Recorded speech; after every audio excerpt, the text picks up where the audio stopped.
Right. ఇక KCR press meet కి సంబంధించి లేటెస్ట్ డీటెయిల్స్ మా ప్రతినిధి స్వామి అందిస్తారు. స్వామి, చూస్తూ ఉన్నాం మొత్తంగా తన వ్యక్తిత్వాన్ని హననం చేస్తూ ఉన్నారు. ఎవరిని కూడా వదిలిపెట్టే ప్రసక్తే లేదు. అదేవిధంగా ప్రజల కోసం పోరాడుతుంటే, ప్రజా సమస్యల మీద పోరాడుతుంటే లేనిపోని కేసులు రుద్దుతూ డైవర్షన్ పాలిటిక్స్ కు తెరలేపుతున్నారంటూ కూడా కేటీఆర్ చెప్పిన పరిస్థితి. సో డీటెయిల్స్ ఏంటి?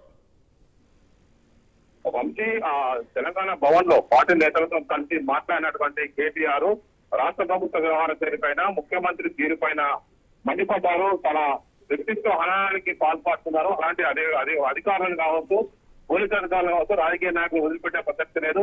తెలంగాణలో పరిపాలనలో విఫలమైనటువంటి సీఎం రేవంత్ రెడ్డి ఇలాంటి విఘ్నతకు పాల్పడుతున్నారని చెప్పేసి కూడా ఆయన ఒకవైపు ఆరోపించారు. ఈ ప్రభుత్వానికి పాలన చేత కాదు, పరిపాలనలో పూర్తిగా వైఫల్యమైపోయారు. ఒకవైపు వరుసగా వివిధ రకాల కుంభకోణాల పేరుతోటి, విచారణల పేరుతోటి టైంపాస్ చేస్తున్నారు. గతంలో కాళేశ్వరం పేరుతోటి, గొర్రెల స్టాంప్ పేరుతోటి, ఫార్ములా ఈ పేరుతోటి, ఇప్పుడు మళ్ళీ ఈ సిట్ పేరుతోటి కూడా డ్రామాలు ఆడుతున్నారని చెప్పేసి కూడా ఆయన మండిపడ్డారు. ఖచ్చితంగా తెలంగాణ కోసమే మేము పనిచేస్తున్నాం, తెలంగాణ అభివృద్ధి కోసమే పనిచేస్తాం. కేసీఆర్ సైనికులుగా, కేసీఆర్ అభిమానులుగా మళ్ళీ కేసీఆర్ ను సీఎం చేసేంత వరకు నిద్రపోయిన కూడా మేము పనిచేస్తాం. ఈ ప్రభుత్వ అవినీతి వ్యవహారాలను నిత్యం ఎండగడుతూనే ఉంటామని చెప్పేసి కూడా ఆయన స్పష్టం చేశారు. ఒకవైపు మేము చట్టాన్ని గౌరవించే వ్యక్తులుగా ఇక్కడ కూడా మేము ఏ విచారణ పిలిచినా వచ్చి ఒకవైపు హాజరవుతాము. మేము జరిగిన విషయాలపైన పోలీసులను నిలదీస్తాము. ఈ రాష్ట్ర ప్రభుత్వం చేస్తున్నటువంటి వ్యవహారాలు చేయకపోయినా కడిగిపారేస్తామంటూ కూడా ఆయన ఆగ్రహం వ్యక్తం చేస్తారు. తన వ్యక్తిత్వాన్ని హననం చేస్తూ ఒకవైపు ఒకవైపు తన పైన వ్యక్తిగత తన పైన ఒకవైపు సినిమా హీరోయిన్లతో కావచ్చు, ఒకవైపు తను డ్రగ్స్ తీసుకుంటానని చెప్పి అనేక రకాల వార్తలు మీడియాకు లేఖనెత్తి తనకు రాయించుకున్నారు. తన పోలీసులే ఇలాంటి చేస్తున్నారని చెప్పేసి కూడా మండిపడ్డటువంటి కేటీఆర్ ఖచ్చితంగా తాము మళ్ళీ అధికారులకు వచ్చిన తర్వాత అలాంటి వారిపైన వదిలిపెట్టే ప్రసక్తి లేదని చెప్పేసి అన్నారు. తనకు మద్దతుగా వచ్చినటువంటి టీఆర్ఎస్ నాయకులకు, కార్యకర్తలందరూ కూడా కృతజ్ఞత తెలిపారు.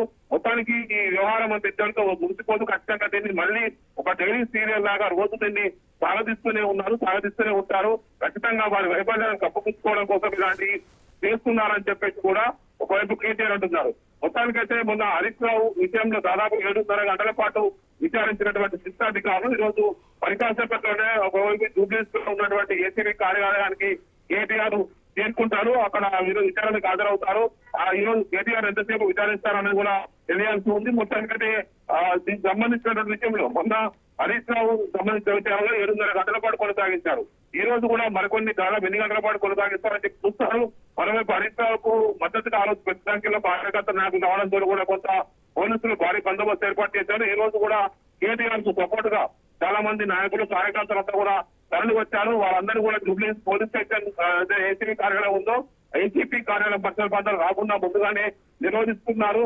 ఖచ్చితంగా ఇది కొనసాగినంత సేపు కూడా వైపు రోడ్డు పైన ట్రాఫిక్ ఆంక్షలు విధిస్తూ ఉన్నారు. మొత్తానికి చాలా మంది కార్యకర్త నాయకులు తరలి వచ్చే అవకాశం ఉండడంతో కూడా పోలీసులు ముందస్తుగానే ప్రికాషన్స్ తీసుకున్నారు. నిన్న రాత్రి నుంచే పలువురు విద్యార్థి సంఘాల నాయకులని అదుపులోకి తీసుకున్నారు. తుంగబాలుని, అదేవిధంగా జంగయ్యని రాత్రి అదుపులోకి తీసుకున్నారు. తుంగబాలు రాష్ట్ర ప్రభుత్వ వ్యవహార శైలిపైన మండిపడుతున్నారు. టీఆర్ఎస్ విద్యార్థి విభాగం గా ఒకవైపు పార్టీ సంబంధించిన కార్యక్రమాలు చురుగ్గా పాల్గొన్న విద్యార్థి నాయకులందరినీ కూడా రాత్రి అదుపులోకి తీసుకున్నారు.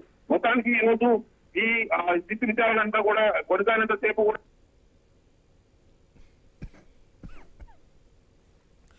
రైట్. థ్యాంక్ యూ స్వామి. మొత్తంగా చూస్తున్నాం. సో ఎటువంటి కేసులనైనా, ఎటువంటి విచారణైనా ఎదుర్కొనేందుకు సిద్ధమంటూ బీఆర్ఎస్ వర్కింగ్ ప్రెసిడెంట్ కేటీఆర్ చెప్తున్న పరిస్థితి. సో తెలంగాణ ఉద్యమం నాటి నుంచి ఎన్నో కేసులు ఎదుర్కొన్నాం. ఆనాటి రాష్ట్ర ప్రభుత్వాలను, కేంద్ర ప్రభుత్వాలను ఎదిరించి తెలంగాణ కళను సాకారం చేసుకున్నాం. తెలంగాణ ప్రయోజనాలే మాకు ముఖ్యం. ఎటువంటి విచారణైనా ఎదుర్కొంటాం, ఖచ్చితంగా ప్రజల పక్షాన పోరాటం చేస్తామంటూ కూడా కేటీఆర్ మీడియా సాక్షిగా చెప్పిన పరిస్థితి.